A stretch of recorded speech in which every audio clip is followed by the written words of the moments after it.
Oh, Star Trek. The explosive. Very well, Captain. Known for the constant technobabble. Okay, and it comes in threes. All right, so you coherent tetryon beam, polarized magnetic variation. And if they really want to mess you up, they give you 5. The writers will give you 5 in a row. It's a single class 3 humanoid organism, and that's 5 in a row. It just occurred to me that I could set up a frequency harmonic between the deflector and the shield grid using the warp field generator as a power flow anti-attenuator. Captain, I recommend we program a holodeck simulation. Try recreating the accident. 6. And you know, just being a show generally for nerds, wouldn't know anything about that. But yeah, that can't be further from the truth. Spoiler alert for literally any Star Trek show ever made. I will be making references to a lot of them throughout this entire video. If you get upset in the comments, it's not my fault. Just a side note, I completely forgot my shirt has green on it. So I'm gonna have a transparent body for most of the video. Bye-bye. Star Trek should be more known for sex with alien ghosts who possess their ex-lover's body, who's also their current lover's dead grandmother. Beverly, it's all right. Have trust in me. You're not Nana. Nana's dead. Leave her alone! Beverly! You wouldn't believe what I've been reading about in my grandmother's journals. You know she had a lover? Do you believe that? Nana was 100 years old. Seen that the Howard women have exceptionally vigorous libidos. Frankly, I'm envious. I did fall asleep reading a particularly erotic chapter in my grandmother's journal. It has people turning into lizards, then breeding on an alien planet. How do you know this isn't good for me? How do you know this isn't the best thing that's ever happened to me? And if you like Mpreg, then you'll definitely love this show. Yes, that has happened multiple times. I'm not quite sure if congratulations are in order, Commander, but you're pregnant. I don't feel so good, Doc. Yeah, that makes sense. You're pregnant. This?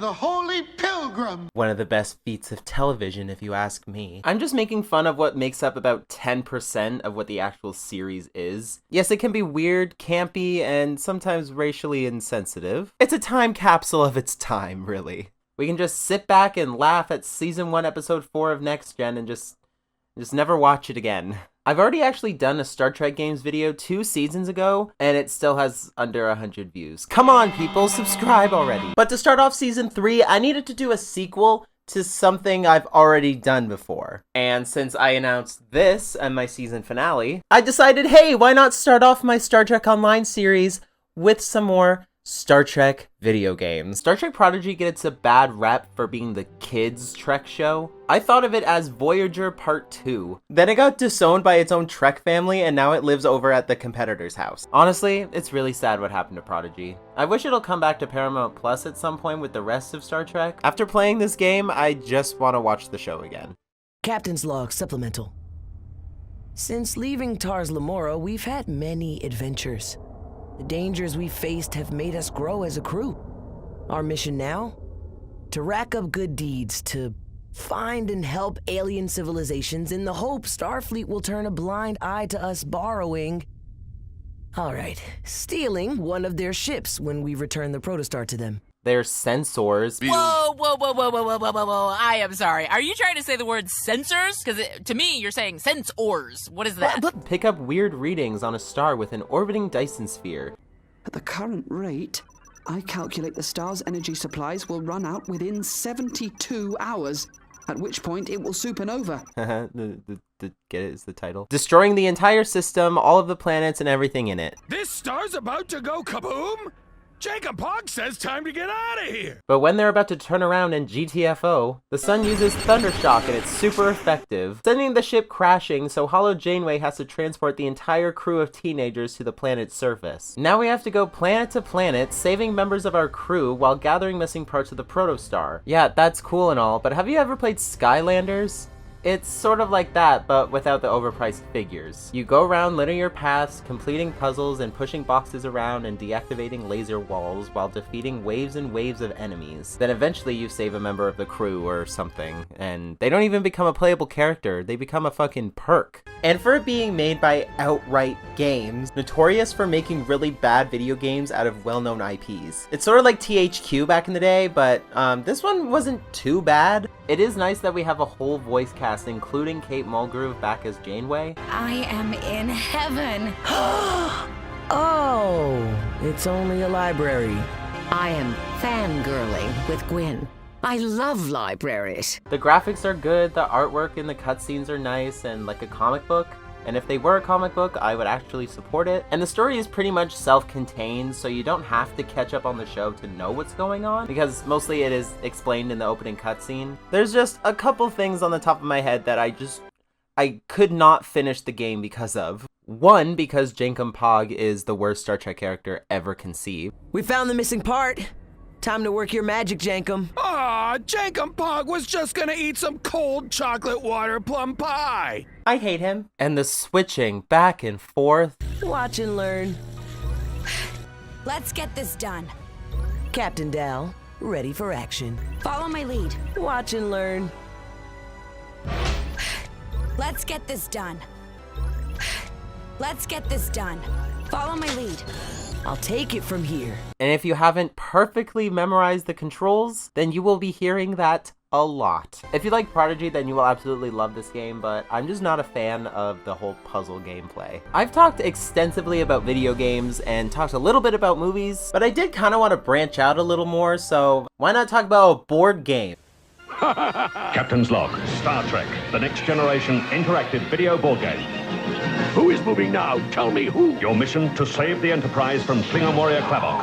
Star Trek, the last frontier in video board games. I'm sorry, what the fuck was that? Star Trek: A Klingon Challenge from 1993. This was even referenced in Lower Decks, by the way. I know it's not a video game per se, but it's a VHS board game that involves video, so it counts. The VHS actually starts like an actual episode of the show. Commander Riker, played by actual Jonathan Frakes, gives the usual log entry. First Officer's log.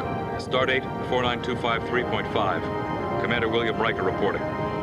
3 days ago, the Enterprise docked at Starbase 7-4 to undergo repairs to a damaged computer core that has been causing erratic performance in low-level computer functions. The ship is practically empty, except for a few crew members assigned to direct the Starbase repair teams. Captain Picard granted shore leave to all personnel. Although I am not on board the ship, I am monitoring the repair team's progress from the Starbase. The intro uses sweeping shots of the actual sets from The Next Generation. I assume they just filmed these clips on one of the show's days off or something, and it ends in the transporter room, where they didn't even have the budget to put in the transporting effects for when the main villain arrives. They do it later on, so why isn't it here? And that's when the main villain of the story, a Klingon warrior named Kavok, hijacks the Enterprise with you and your other Starfleet crew members not on shore leave. That's you and your other nerd friends, by the way. I know what you might be thinking. Alex, you're a fake fan. That's obviously Gowron. Who's this imposter named Kavok? I am Kavak. It's just the same actor playing another bug-eyed Klingon. A Klingon warrior who believes that the Federation-Klingon alliance has made the Klingons soft and weak. So in a genius decision, he hijacks the Federation flagship and points it towards the Klingon homeworld, dying in glory and starting another war against the Federation and the Klingons.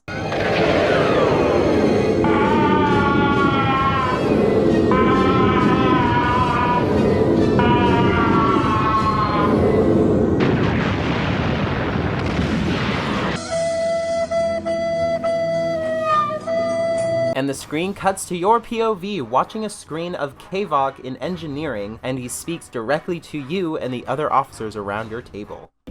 You will address me with respect when I speak. You must stop immediately and look at me. When I speak directly to you, you must touch your communicator and answer me. Yes, Captain Kavak. If you do not respond in exactly this manner, you will experience my wrath. Do you understand? Our mission? We have to access 5 levels of the main computer while battling against Kavok as he pops up every now and then to fuck you up. Mev! You! The one who is moving now. Answer! Yes, Kavok, what do you want now? I think I have detected movement at the stern section of the ship. I mean, yeah, you probably would, since there's 6 Federation officers on the Federation flagship. What is your name? Ensign Alex Ryan of the Enterprise that you just stole? You are sounding frail. I will call you Puj. Klingon for weak. Wow, name-calling now. It's not very honorable of you, is it? You are no match for a Klingon. I mean, yeah, probably. And this must be Picard's chair.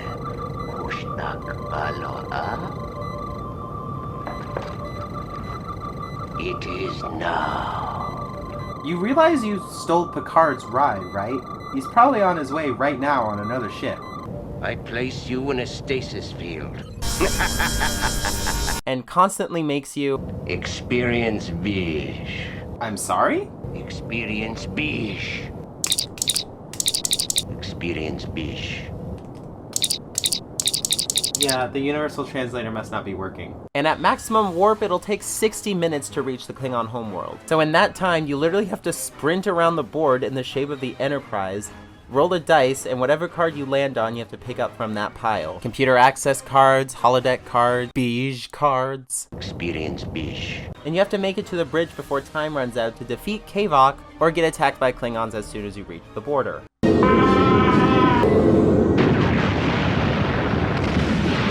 And if you lose, you can rewind your tape to experience the time warp to go back in time and maybe save your lives. Are you stuck in a time loop? What? It's funny, my dad actually did own a copy of this back in the day. This board game does seem really cool, and I would have liked to see the Borg and Q related sequel, but that was unfortunately canceled.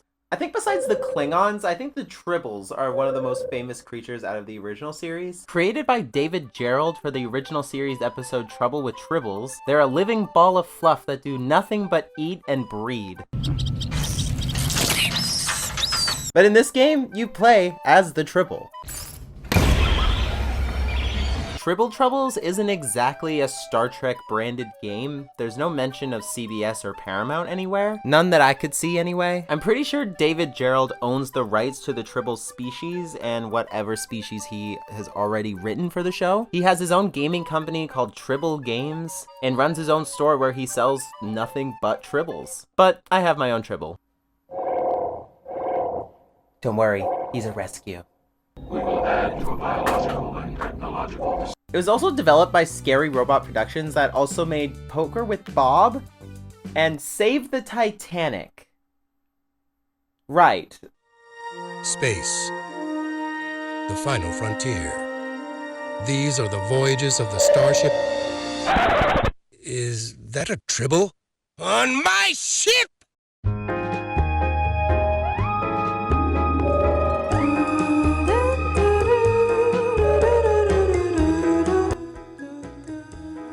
That was not the music I was expecting. The cold open starts with this ship. I'm not sure what kind of ship it is. It looks like a Klingon ship, but I don't know what species these three-eyed tiger things are. You can put these things on the Star Trek Deep Lore iceberg. Captain's log, 5392.3. We're concluding our survey of the planet Cortu, a vibrant planet that will soon be completely consumed by its own volcanic core. We'll be departing after we finish retrieving our survey equipment from the planet's surface. Number 1? Yes, Captain? What was that? It looks like a Tribble, sir. What's it doing on my ship? Looks like it's feasting on our Quadro-Triticale. Ah! Engineering! Aye, sir. Scanners show a Tribble on my ship? Aye, sir. Great. Lock onto that fur ball and beam it into the center of that planet! But, sir... Now! No! I believe engineering was trying to mention that it couldn't get a lock on just the Tribble. But I'm guessing that you figured that out. Well played, sir. Well played. The Tribble and the ship's batch of Quadro-Triticale is transported to the center of the planet that's about to blow the fuck up. And now, playing as the Tribble, you can infinitely jump on walls while stomping on enemies to collect gems, and eat cans of grain to restore health. Does everybody know about this wheat but me? Well, not everyone, Captain. It's a Russian invention. How? And collecting these will also complete challenges to unlock outfits for your Tribble. And the goal is to reach the ship again before the planet blows up. And yeah, it's an infinitely jumping on walls game, vertically upwards till you reach the top without dying. And you will die over and over again. I was playing the mobile version, so I don't know if that was the best way to play this game. I'm not spending money on a free game, sorry about it. Once you get past basically World 1, it starts getting very difficult.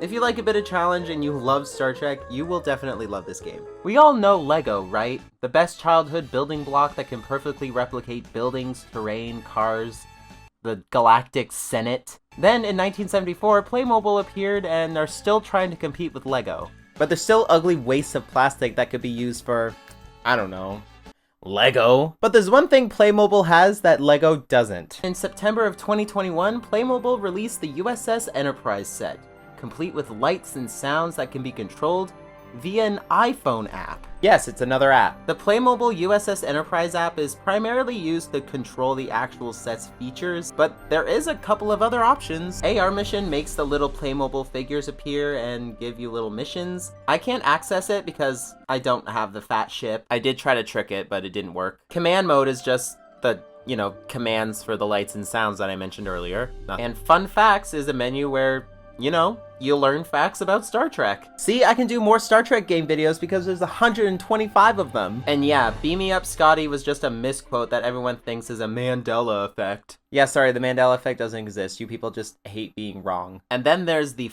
fun button.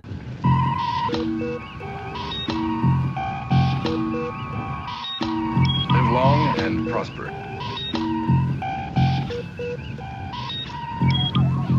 Couch mode is the same game as AR Mission, but you don't need the ship for it. You can go to the bridge and see Kirk, Spock, and Sulu, but for some reason in this, Sulu's eyes are intentionally more slanted than the other ones, even though his figure in real life doesn't have that. Oh, wait, no, never mind, it does. This obviously wasn't a game per se, but I just thought it was funny. Star Trek Online is probably most well known for all the glitches, missing and long loading textures, weird and awful voice acting. The planet has a highly eccentric orbit.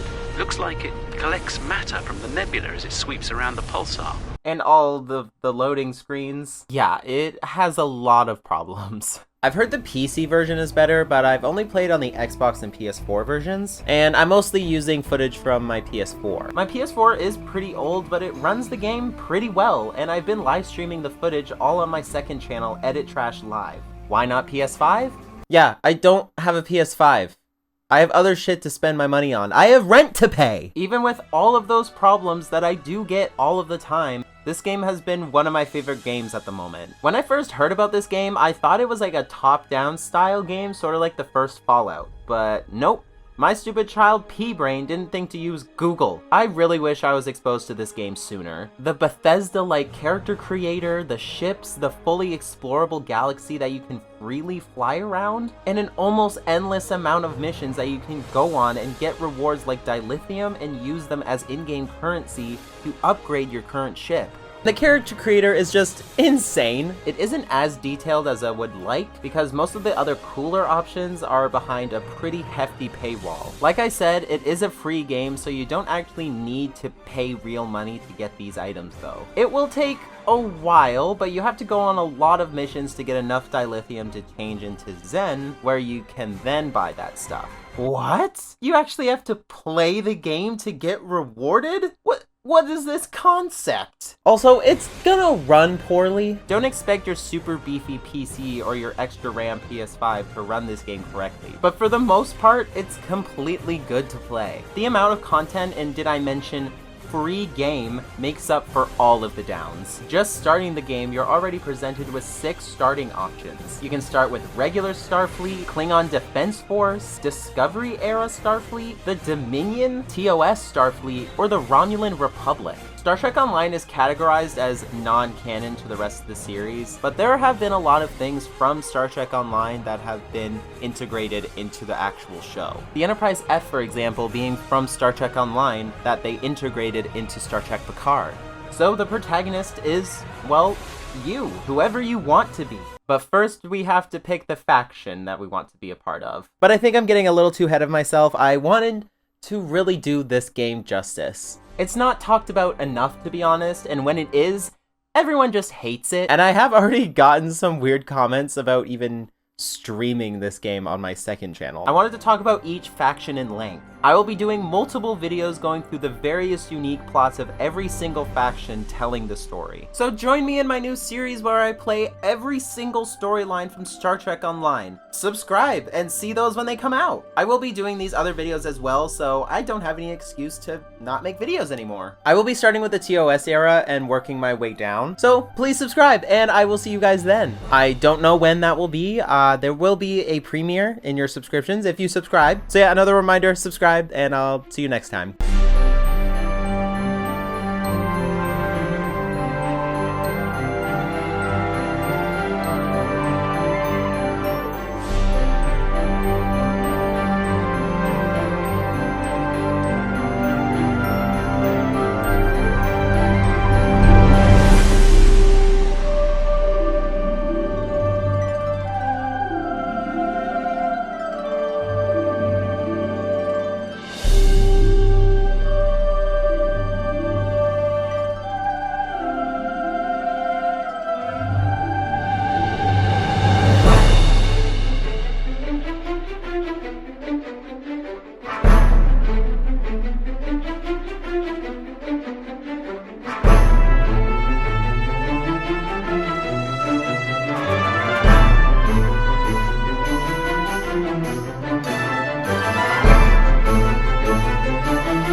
and prosper.